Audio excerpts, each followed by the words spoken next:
Final benchmark for Math 1, number 40. The graph represents the amount of water Y in gallons remaining in a pool X minutes after the pool cleaner starts draining the pool. Which equation represents the relationship between the time and the amount of water remaining? All right, so if we look at the graph, on the y-axis it says water remaining in gallons.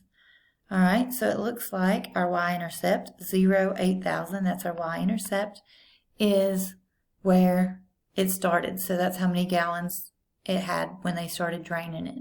You come down through here, it says time in minutes. It looks like after 200 minutes, there's 0 gallons of water left in the pool. So it says which equation represents the relationship between time and the amount of water remaining. All right, so we look down through here. The first thing we can see is that 2 equations have a negative slope and 2 have a positive.